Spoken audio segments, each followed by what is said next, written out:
नमस्कार मंडळी, आगरी मेजवानीमध्ये तुमचं स्वागत आहे। तर आज आपण शेवळांची भाजी करणार आहोत आणि अगदी मटणासारखी चव लागणारी शेवळांची भाजी ही वर्षातून एकदाच खायला मिळते। तर ही भाजी बनवताना खूप कसरत करावी लागते, कारण ही भाजी किती चांगल्या प्रकारे केली तरी थोडीशी खवखवते। पण आज आपण ज्या पद्धतीने ही भाजी करणार आहोत त्या पद्धतीने ती भाजी अजिबात खवखवत नाही। तर वळूया आपल्या रेसिपीकडे। सुकी शेवळांची भाजी। काही ठिकाणी ही भाजी कापून स्वच्छ करून रात्रभर कोकमाच्या आगळामध्ये ठेवली जाते आणि दुसऱ्या दिवशी तिची भाजी केली जाते। तर काही ठिकाणी ही भाजी कापून तिला उकडून तिची भाजी केली जाते। तर काही ठिकाणी ही भाजी कापून डायरेक्टली फोडणी न देता त्यामध्ये सर्व जिन्नस घालून ती भाजी केली जाते। कुठल्याही पद्धतीने जरी केली तरी ती भाजी चविष्टच लागते, परंतु थोड्याशा टिप्स वापरून ही भाजी करावी लागते, कारण थोडीशी जरी चूक झाली तरी ही भाजी घशाला खवखवते। आपलं जसं सूरण असतं तसे याचे छोटे छोटे कंद असतात आणि हे कंद पावसाळ्याची चाहूल लागण्या अगोदर जंगलामध्ये उगवतात। तर हा देखील एक जंगली सुरणाचाच प्रकार आहे आणि तो खूप खवखवणारा असतो।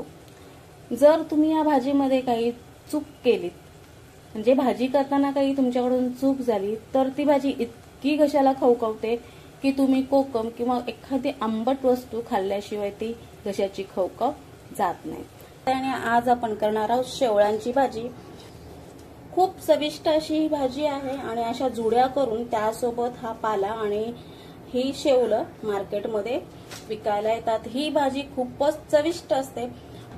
ही जी शेवळं आहेत त्या कंदातून निघतात आणि हे कंद खाजरं असतं, त्याच्यामुळे वर शेवळं आलेली असतात ती सुद्धा खाजरी असतात। तर याचा खाजरेपणा कमी करण्यासाठी काही टिप्स आहेत, त्या सुद्धा मी तुम्हाला सांगेन आणि खाजरेपणा कमी करण्यासाठी काय काय करावं लागतं ते आज आपण या रेसिपीमध्ये बघूया। निसर्गाने ही भाजी खूप सुंदर बनवलेली आहे आणि हिची औषधी गुणधर्म देखील खूप चांगले आहेत आणि वर्षातून एकदाच ही भाजी मिळते। तर वर्षातून एकदाच मिळणाऱ्या या भाजीचा उपभोग सगळ्यांनी घेतला पाहिजे।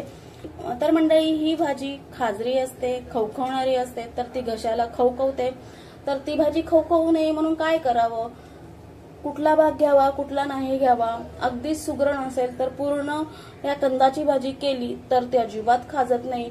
पण बऱ्याच जणांना ही भाजी बरेच श्रम कष्ट परिश्रम घेऊन सुद्धा ती भाजी घशाला खवखवते। मग खवखवू नये म्हणून काय घ्यावं आणि काय घेऊ नये ह्या सर्व टिप्स सहित आज तर मैत्रिणींनो, मी शेवलं साफ करून घेतलेली आहेत आणि शेवळ्यांमध्ये टाकण्यासाठी ही काकर घेतलेली आहेत आणि शेवळाची भाजी खवखवू नये म्हणून आपण काकर घालणार आहोत आणि त्यासोबत हा बोंडग्याचा पाला देखील घालणार आहोत। तर हा पाला असा असतो आणि ज्या आदिवासी स्त्रिया ही भाजी विकायला येतात तो या शेवळांच्या जुडीमध्ये पाला देतात। आणि मात्र काकरांचा वाटा हा वेगळा द्यावा लागतो। एकतर तुम्ही काकर किंवा बोंडग्याचा पाला घातलात तरी सुद्धा चालतो। तर ही शेवलं मी अशी साफ करून घेतलेली आहेत, तुम्ही बघू शकता। हे शेवलांचं आतलं हे कव्हर आहे आणि त्या कव्हरच्या हा कोंब आहे। तर शेवळ साफ कशी करायची तर तुम्हाला दाखवण्यासाठी इथं मी 2 शेवलं ठेवलेली आहेत। शेवळ अशी ओपन करायची। ओपन केल्यानंतर हा जो कव्हर आहे तसा काढायचा। आता शेवलं ही खाजरी असतात, तर का खाजवतात किंवा घशाला का खवखवतात, तर हा जो ऑरेंज कलरचा भाग आहे हा भाजीमध्ये केल्यानंतर शेवळांची भाजी जास्त खवखवते, म्हणून आपण तो भाग काढणार आहोत। आणि तो भाग काढताना सुरीने इतका काढायचा की त्याचा थोडासा अंश देखील भाजीत जाता कामा नये आणि हा इतका भाग आहे तो आपण भाजीमध्ये घेणार आहोत। पुन्हा एकदा दाखवते। ही शेवलं आहेत, शेवलं अशी ओपन करायची। ओपन केल्यानंतर हा जो येलो किंवा ऑरेंज कलरचा भाग आहे तो आपल्याला काढून टाकायचा आहे। सुरीच्या साहाय्याने शेवल कापून घ्यायचं आणि हा भाग फेकून द्यायचा। जर हे वरचं कव्हर कोवळं असेल तर घेतलं तरी सुद्धा चालतं। तर हे थोडंसं मला जून वाटते म्हणून मी घेत नाही, पण इतर शेवळ्यांच्या भाजीचे कव्हर हे मी घेतलेले आहेत कारण ते चांगले कोवळे कोवळे आहेत, तुम्ही बघू शकता। तर आता ही भाजी आपल्याला बारीक कापून घ्यायची आहे। तर मी भाजी बारीक कापून घेते। तर शेवलं कापण्यासाठी असे 3-4 हे जे कोंब आहेत किंवा हे शेवलं आहेत ते एकत्र घेऊन त्यांना बारीक चिरायचं आहे। चिरताना ते बारीक चिरायचे आहेत। 4-5 शेवलं एकत्र घेतल्याने शेवलं लवकर चिरून होतात आणि आपण ती व्यवस्थित साफ करून घेतलेली आहेत। प्रत्येक शेवलं मी ओपन करून मधला कोंब वेगळा केलेला आहे आणि त्याचं वरचं जे कोवळं कव्हर असेल तर ते मी घेणार आहे आणि जे जून आहेत किंवा जे कडक झालेली पानं आहेत ती मात्र घेतलेली नाहीत। तर अशा प्रकारे आपल्याला शेवलं कट करायचे आहेत। आता हा जो कोंब होता तो जरा मोठा आहे तर मी त्याचे अजून तुकडे करणार आहे।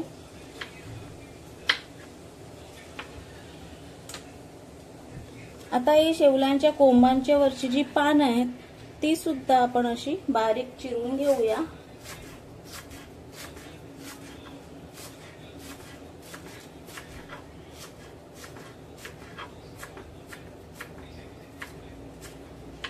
तर मंडळी अशा प्रकारे मी सर्व शेवलं कापून घेते। आता तुम्ही बघू शकताय सर्व शेवलं कापून झालेली आहेत। तर मैत्रिणींनो शेवलं कापून झालेली आहेत। आता आपण त्यांना उकडून घेऊया। तर ही शेवलं मी आता एका पातेलीत घालून ती 3 ते 4 मिनिटं उकडून घेणार आहे।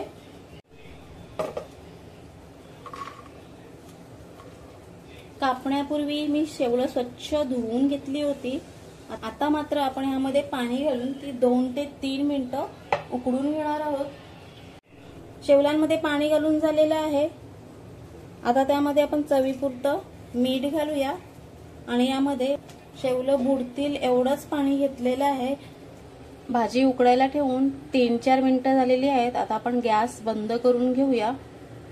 तर मंडळी गॅसवर पातेलं ठेवलेलं आहे आणि इथे मी 1.5 चमचा होईल इतकं तेल घालणार आहे कारण या भाजीला थोडंसं तेल जास्त लागतं। मंडळी ही भाजी फोडणी न देता केली जाते आणि आज आपण ही भाजी फोडणी देऊन करणार आहोत।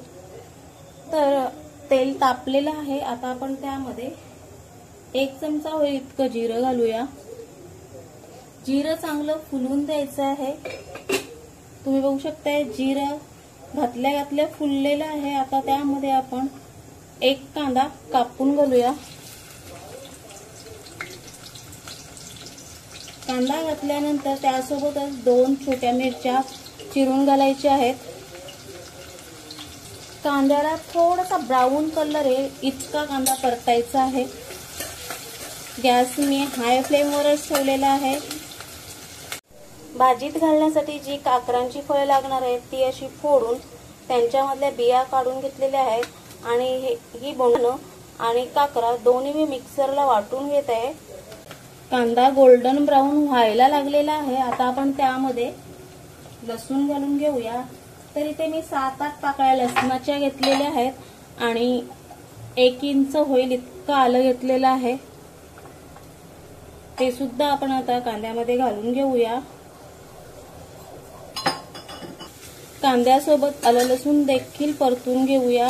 आदिवासी लोक ही जंगलातून आणून मार्केटमध्ये विकतात।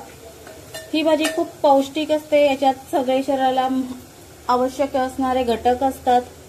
जीवनसत्वांनी समृद्ध असते। तसेच खनिज देखील मोठ्या प्रमाणात असतात। फक्त ही भाजी थोडीशी खवखवणारी असते। ह्याच्यात जे ऑक्झलेटच्या कणांचे जे प्रमाण आहे ते थोडंसं जास्त असतं पण त्याचा जो ऑरेंज भाग आहे तो काढला तर ते प्रमाण कमी होऊन जातं आणि तो आपण आज भाजी साफ करताना काढलेला आहे। परंतु भाजीमध्ये थोडासा खवखवण्याचं प्रमाण असतं आणि ते कमी करण्यासाठी आपण पाला आणि काकरं घालणारच आहोत। तरी सुद्धा तुम्हाला जर शक्यता वाटत असेल की ही भाजी खवखवेल तर थोडासा चिंचेचा कोळ किंवा कोकमाचा आगळ घातलं तरी सुद्धा चालेल, पण मग थोडीशी भाजी आंबट होऊन जाईल। तर आता तुम्ही बघू शकताय कांदा आलं लसूण मस्त ब्राउनिश झालेला आहे। आता आपण मसाले घालून घेऊया। अर्धा चमचा हळद, भाजी झणझणीत करायची आहे आपण इथे 2 मिरची ऑलरेडी घातलेल्या आहेत आणि 1.5 चमचा मी आगरी पद्धतीचं लाल तिखट घालत आहे, म्हणजे भाजी मस्त अशी झणझणीत आणि कलर सुद्धा खूप सुंदर येईल। आता आपण त्यामध्ये हिंग घालूया, अर्धा चमचा घालणार आहे। तर हे मसाले आपण परतून घेऊया, जास्त वेळ परतायचे नाही, मग ते करपण्याची शक्यता असते। आता परतून झालेले आहे, यामध्ये आपण ह्या उकडून घेतलेल्या शेवळा घालून घेऊया।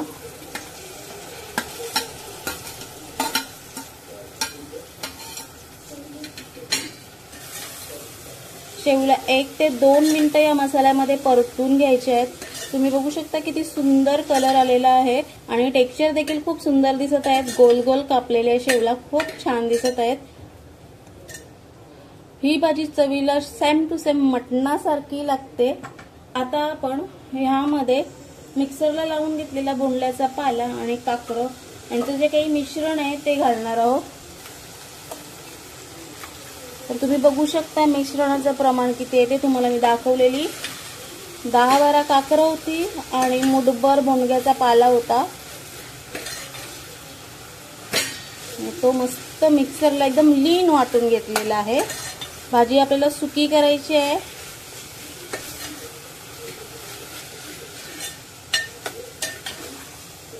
शेवळं उकडताना आपण त्यामध्ये मीठ घातलेलं होतं, त्यामुळे आता थोडंसं मीठ कमी घालायचं आहे, किंवा 1 चमचा होईल इतकं सुक्या खोबऱ्याचं वाटण आणि काकरं वाटलेली आहेत ते भांडं धुवून होईल इतकंच पाणी आपण यामध्ये घालत आहोत। गॅस हाय फ्लेमवर करूया आणि भाजी चांगली मिक्स करून घेऊया।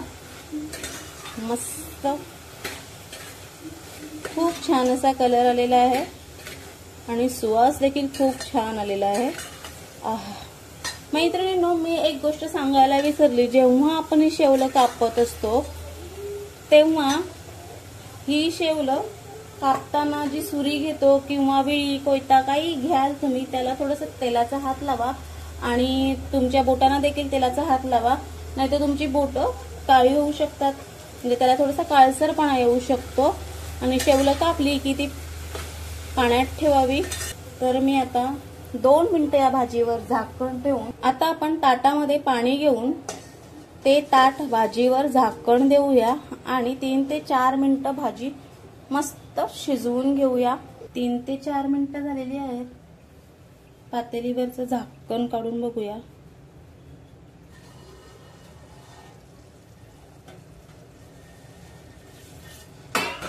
आता आपण यामध्ये गरम मसाला घालून घेऊया, अर्धा चमचा होईल इतका गरम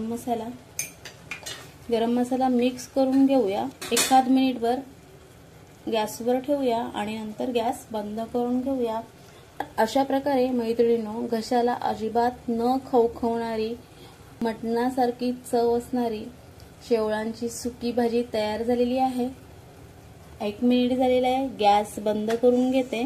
तुम्हाला ही रेसिपी आवडली असल्यास नक्कीच ट्राय करा, तुमच्या घरच्यांना खाऊ घाला आणि 100% ही भाजी अजिबात न खवखवणारी होईल आणि तुमच्या घरात सगळ्यांना आवडेल। ही भाजी भाकरीसोबत खूप छान लागते। जर तांदळाची भाकरी असेल तर नक्की तुम्ही तांदळाच्या भाकरीसोबत खाऊन बघा।